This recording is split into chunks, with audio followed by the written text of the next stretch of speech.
3 septembre 2019, 3-9-19 comme le numéro de téléphone national destiné aux femmes victimes de violences et à leur entourage. C'est cette date symbolique que le gouvernement a choisi pour lancer le Grenelle contre les violences faites aux femmes. Édouard Philippe était entouré de plusieurs de ses ministres. Florian Tardif.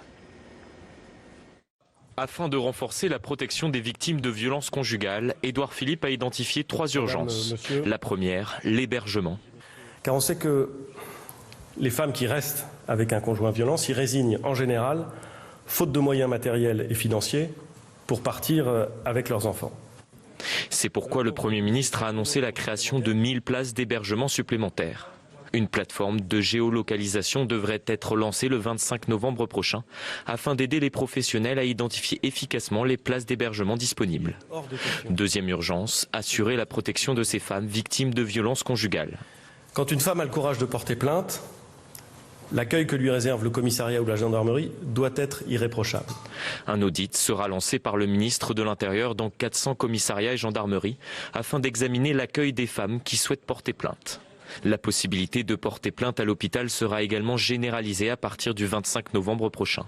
Par ailleurs, les délais de traitement des cas de violence conjugale sont souvent insupportables. C'est pourquoi des procureurs récurrents spécialisés seront identifiés dans tous les tribunaux de France et des chambres d'urgence seront expérimentées pour que les dossiers soient traités dans un délai de 15 jours. Troisième urgence, l'éloignement du conjoint. Le retrait de l'autorité parentale, déjà prévu par la loi, sera également accompagné de mesures intermédiaires. L'autorité parentale pourrait être dorénavant suspendue de plein droit en cas de féminicide, et ce dès la phase d'enquête ou d'instruction, si l'autre parent est mis en cause.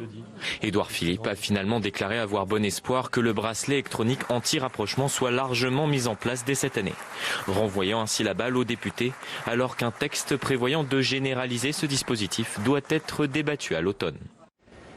Ces premières mesures vont-elles dans le bon sens? Est-ce de la com opportuniste, comme le dit l'ancien procureur de la République de Douai?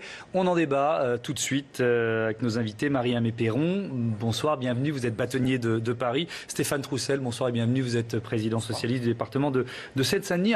Peut-être un jugement un peu général pour commencer sur ces mesures dont on vient de voir le résumé avec Florian Tardif. Est-ce qu'elles sont à la hauteur des enjeux? Marie-Aimée Perron. Écoutez, pour nous, c'est un premier réveil des consciences.